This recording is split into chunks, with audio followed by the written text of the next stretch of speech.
Hey, thanks for joining me. Let me tell you a story. A couple of months ago, I'm at work. I got this buddy of mine that works with me, and he's into comic books. He's probably 20 years younger than me, something to that effect.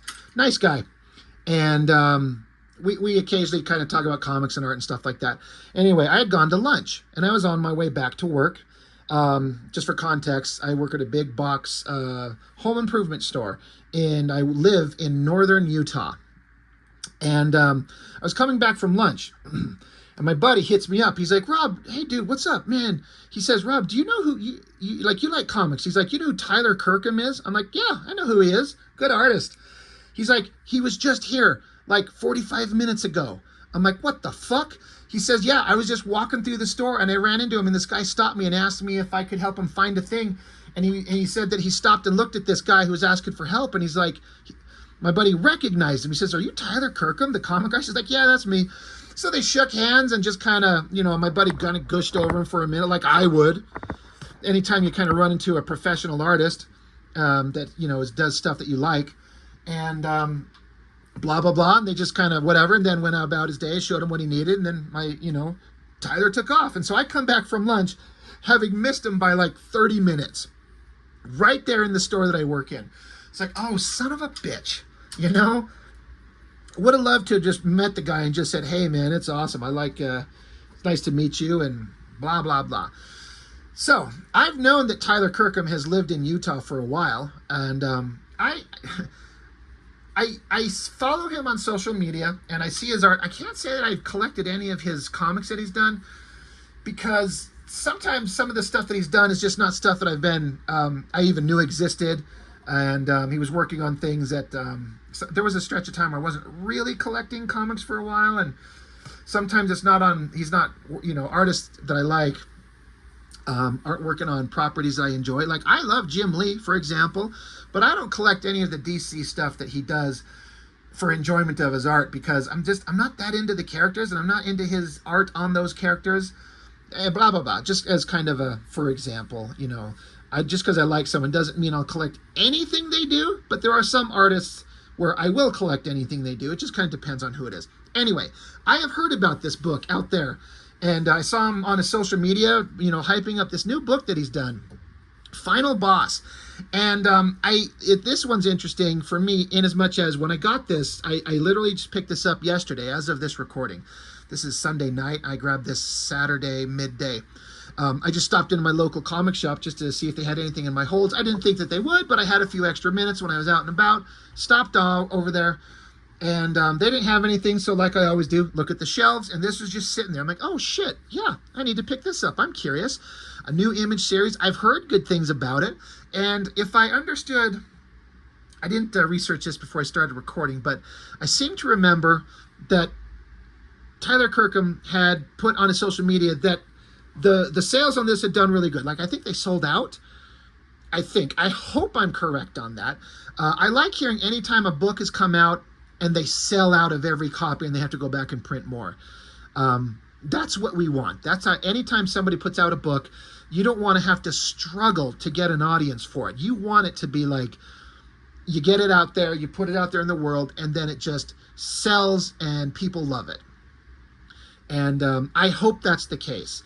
Again, I know about Tyler Kirkham. I think that the first time I ever saw his work, he did I think it was a revamped Top Cow book, code name Strike Force or something like that. I wasn't a huge fan of his work back then because he was kind of a newer artist. And it's not it's not a judgment or anything like that. It's just, it didn't quite stand out. But I've watched his artwork where I've seen it posted up on, like, here's covers or, on his social media. And man, he's gotten so good. It's really fantastic to see. And, but yeah, I heard about this book and I just saw it sitting there. And the great thing about it is I know nothing about this book, is what I was trying to get at like a few minutes ago when I started talking about this, when I found it. I'd heard about it, but I know nothing about it. Now I have read it, and so it was all completely new to me. So that makes it kind of unique and interesting to me to start, where it's like a lot of the new stuff coming out from Image Comics, for example, that I'm picking up, Battle Beast, from Robert Kirkman and Ryan Otley. I'm very familiar with the Invincible Universe, and I'm very familiar with the Battle Beast character in as much as I read the series and what he was in what the character was like in the books. Also the same with Skinbreaker. That's an entirely new thing, which none of us know anything about, and so the story was a very new thing. So that Skinbreaker was kind of like this book, where we don't know what it's about, but we'll see what it is. Even Liefeld's Youngblood, which you all know my opinion on that stuff, but I'm very familiar with those things. But this one, an entirely new concept, like Skinbreaker. Like, this is just like new characters, new concepts, where a creator is just taking the opportunity to make a thing that is what he wants to do. I'm just kind of assuming. I couldn't imagine that Tyler Kirkham, because it says, you know, copyright is to Tyler Kirkham. It's his. This is his book. And it doesn't say anybody else. So this is his concept. I'm just assuming, right? And that's always something that I think is worth picking up. Like when a creator gets the opportunity to make something and it's their own thing and they want to share it with the world. Like, how could we not, as comic book fans, not want to pick it up and see what kind of new thing that they have? Because even if some of these creators that do this, maybe it doesn't land the way you want, or it doesn't connect with you on a personal level, oftentimes there's at least a couple of things in the book that are unique in a way that I've never seen before. And so I'm always curious to see what these are like. So all that being said, we start out with the Pacific Theater, World War II, aircraft carrier. They're under attack, soldiers running to their planes. They're all getting shot down, exploded up, abandoned ship. Enemy plane drops a torpedo in the water, hits the boat, giant explosion. What a great use of the double page spread. Great use of colors. The nerd in me, if you watched my video I put up just recently of the Transformers G.I. Joe, I talked about how I'm a little bit of a World War II airplane nut. Not a nut. I mean, I got a decent amount of knowledge on some of the basic popular machines. Anyway, none of these airplanes look exactly like something I could identify exactly, and this looks kind of like a generic-ish plane, but it's irrelevant. It sells the story. You get the idea. But part of me is like, oh, can I identify that plane? No, whatever. So giant explosion. Characters have to make their way to the beach, bunch of dead bodies. One of these soldiers' guts are literally spilling out all over the ground. And this one character here in silhouette up front, you know, this guy's like, holy shit, I need help. And they're like, dude, we got to get the doctor. His guts are all over the sand. And this soldier in silhouette, he's like, dude, no one can fix that. You're dead. So he walks up and shoots his ass dead, which is portrayed as very brutal. And why would you do that? But like, think about it. The man's guts are torn open on the beach. Their ship is sunk. They're trapped, they're stranded. A medic can't fix this. So all this guy can do is sit here and slowly die in agonizing pain. Isn't the humane thing to do is to put him down? So we got this guy. The guy who shot him says, well, boys, we're fucked. We need to get to higher ground. Stay alert. We don't know if we're alone here. So they search around the island. Here's just, I mean, I didn't identify it as a giant tree, but then you see down here the little silhouettes of the human figures. So this is a giant structure, statues or something around it. Very interesting. They're like, holy shit, we found something. They go inside it. Bats swarm the guy. There's a scream, no. And then now we're into today, modern day. And so basically the text explains that the character we just saw in World War II was this guy's grandfather. And he's like, his grandfather was a bad motherfucker, and he was just a tough guy and would tell him stories all the time. But I guess his grandfather disappeared, and then,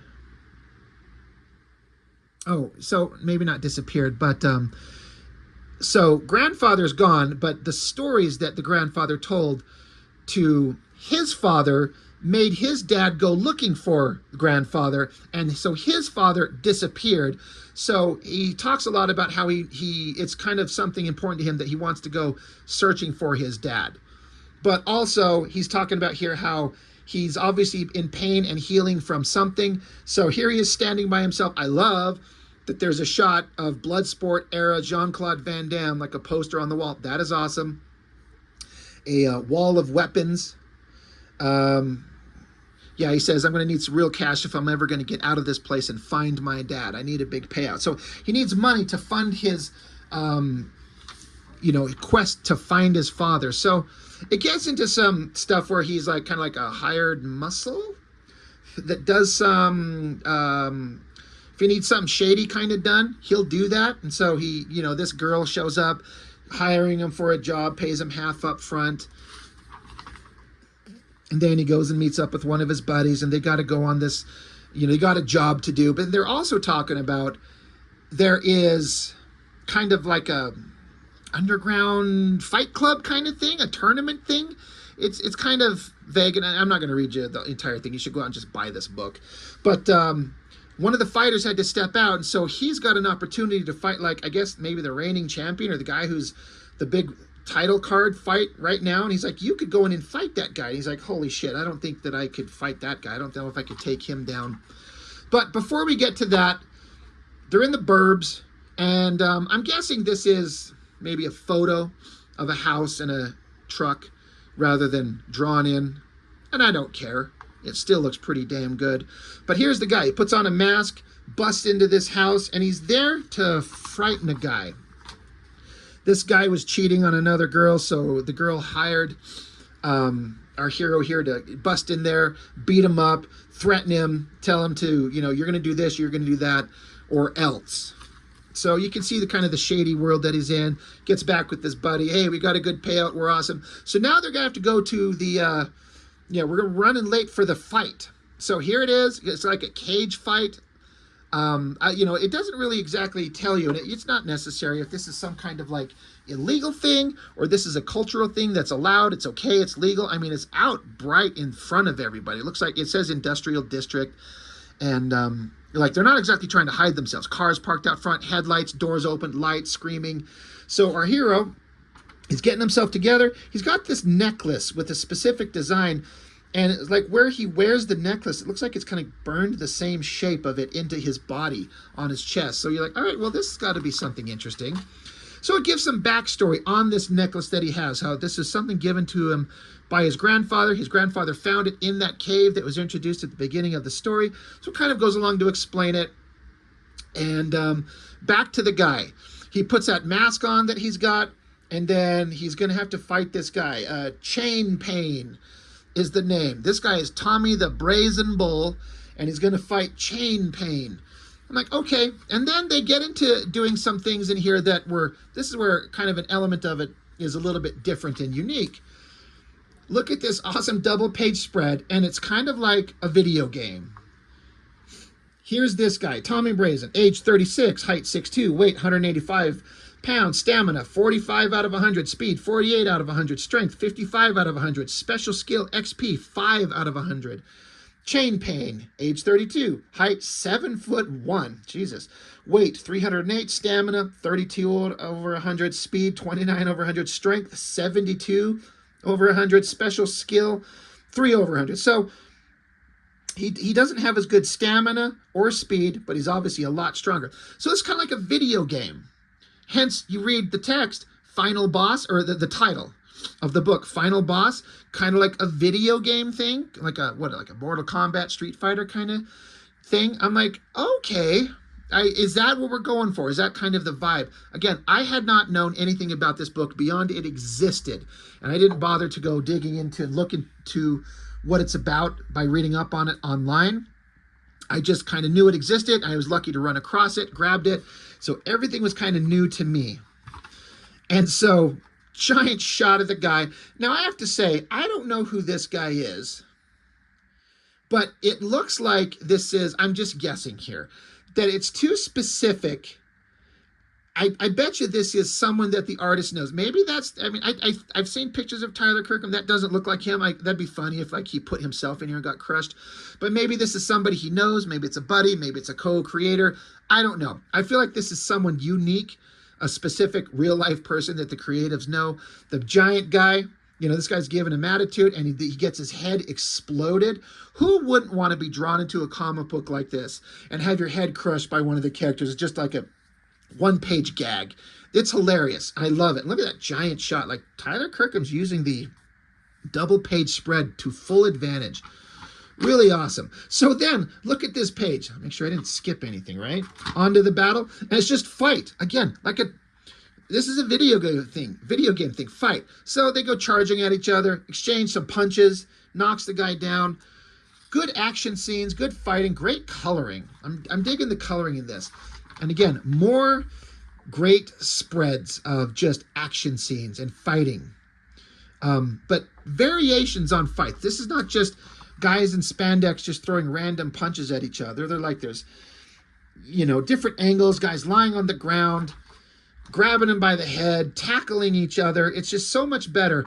And while this is going on, I guess there's kind of like a hallucination of some type of the grandfather meeting some kind of monster in the cave, and how the strength of his grandfather, it says here, like, Grandpa, if you could stand against a god and live to tell the tale, I sure as hell can beat a guy made of flesh and bone. Deep down, I know I have a little bit of you in me.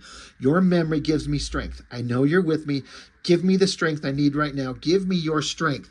So our hero's getting his ass beat, but then I guess he's going back to at least a story he was told where his grandfather faced off against a god. So now our hero gets the motivation. Boom.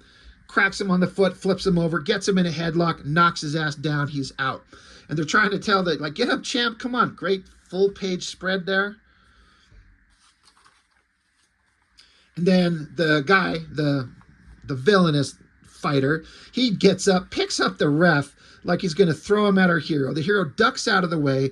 Bad guy grabs, like, one of the structural posts to the octagon chain cage that they're in, and goes after him, bashes him in the face, and it looks like he's going to stab him, but, he keeps beating it down on him repeatedly, bam, bam, bam, but eventually our hero sticks his hand up and just grabs it, says, enough, and then super uppercut to the guts, bam, so much so the guy's puking blood out of his mouth.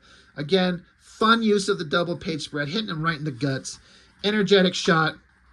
And then another great use of the double page spread. Screamy face, bad guy's worried, giant bloody fist to the face. Pow, I love the folds in the guy's mask. Man, this is a great use of, big imagery and double page spreads and getting a visceral, kind of impactful reading experience for the fight.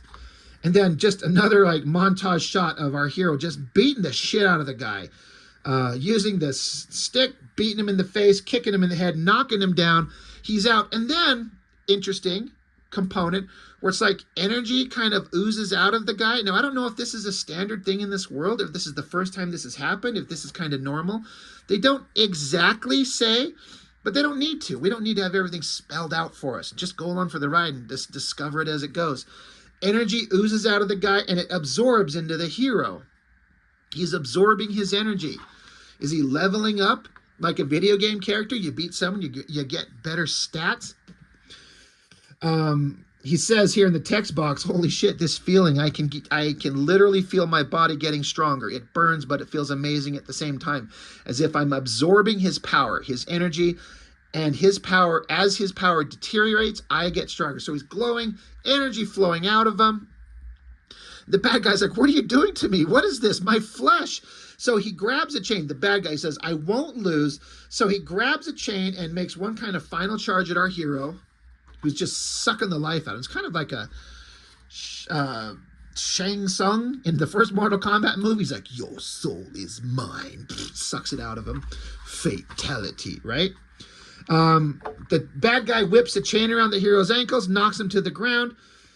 Hero grabs the chain and then does like this swipe with it and literally rips the bad guy from neck to nuts, splits him right open. Look at it. Again, another great double page spread.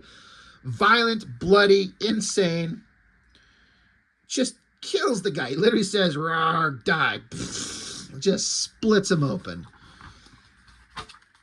And then he's standing there holding the chain and he's saying, so Grandpa, this is like your stories, this strength, this power. And he's just holding the chain. Everyone's chanting his name. There's the severed body of the guy he just killed. And it says, brutality. Like Mortal Kombat. Again, I was just like, oh, is this like a video game thing? And you get into it and you're like, yeah, very much. And it says, next issue, stage 2. The journey begins. And there's a cover for book 2. Guy standing there, got a sword on his back, looking badass. And then, again, it's like old video games. I don't play modern fighting video games. I don't fucking know. But it's like after a battle, the images come up. The hero looking awesome. Tommy Brazen wins. You got the bad guy beat to shit. I kind of think of the old Nintendo Mike Tyson's Punch-Out, when you beat the shit out of somebody at the end, and it shows you're good, and the guy you fought, if you just beat his ass really good, he's all puffed up and broken and bloody. Kind of like that. Just leaning into the fun. Like, I just feel like you can feel Tyler Kirkham is just having fun with this. And then here, now it has Tommy Brazen. His stats have gone up. His stamina. What was it before? Let's make sure we compare. His stamina was 45 before. Now it's 49. His speed was 48. Now it's 51. His strength was 55. Now it's 61. His special skills were 5. Now they're 10. I mean, well, it literally tells you right there. And so here's like a tree. And this tree, as he's going to fight various fighters, conflicts, kind of like in Mortal Kombat. Remember those old, the original ones where there's like, you started at the bottom, you kind of arced up to the next one all the way to the top to Goro and all that stuff. And then this tree that it's on is that same necklace symbol that he's wearing around his neck. So, and then that's it right there. End of the book. So no ads, no nothing. It's all just, and it's a pretty thick book. There's no page count listed. It doesn't list how many pages are in here, but it's a pretty beefy book by comparison. That's a pretty sizable book, and no ads. No nothing besides credits in the front. After that, it's all just the artist making a book the way he wants it to look, with all the kind of vibe and interest and coolness in there. And the only thing I wish was in there, and this is just personal, is I always like it when there's a book like this to have something from the creator telling us, hey, this is what I am, this is what I've done, this is what this book means to me, this is why I'm doing it, and blah, blah, blah. Because I just like to get to know the creators. I like to get to know them. And you could say that one of the best ways you can get to know them is through their work. That's kind of, you get to know them. You could get to appreciate the work. But me on a personal level, I like to know the human being behind the work. And you could go look online for that, but I like to see it right here. That's just a personal thing. It's not a gripe. It's not a complaint. It's just a personal thing. I would like to see something personal from the creator. You got some... various creators talking about what they think about the book. And so that's awesome. He says, do you remember when comics were completely hardcore? Tyler Kirkham sure fucking does. Final Boss is a hyper-violent, blood-stained throwback to testosterone-soaked Image comics of the 90s. Fans of ass-whooping, battle-damaged macho comics, this is your final warning. Final Boss is about to beat the crap out of everyone. This is from Tony Fleeks, Stray Dogs, Local Man. Yeah. That's pretty interesting. That's pretty fun. I'm interested to see more. Like, he's kind of got my attention, and, like I said, who doesn't want to have their own indie book created that they own and have it be successful, and you get to reap all the financial rewards? I know that's not quite as lucrative as it used to be at one time, but if you're lucky and can have it hit, there's a small percentage of people that make it work and it becomes financially really rewarding. It's not that many, but if you go for it, Kirkham's been in the industry for a while, and I've never heard anyone have anything negative say about the guy. He's out there, he's drawn, he seems like a nice dude. Again, I don't know him, I've never met him. I had that one opportunity one time, but all in all, I'm just saying that it's nice to see a guy creating a book, and it's representative of, it looks like the kind of thing that he wants to make. It looks like a passion project, and he's having probably, I would assume, the most fun a person's ever had in their life when they've been making books, when you get to make your own thing and it's what you want to do. Again, I'm just guessing. I don't know the guy. I haven't read anything about it, but that's what it looks like. That's what it feels like, and I like to see that. We should all kind of support something like this. Go out and buy the book. Tell your retailers, get them to order the books. Tell your friends who maybe don't know about it. So anyway, Tyler Kirkham's Final Boss, pretty awesome. I'm glad I got this. This was fun. So yeah, that's all I got for this one. Thank you for watching. I really appreciate it. See you next time.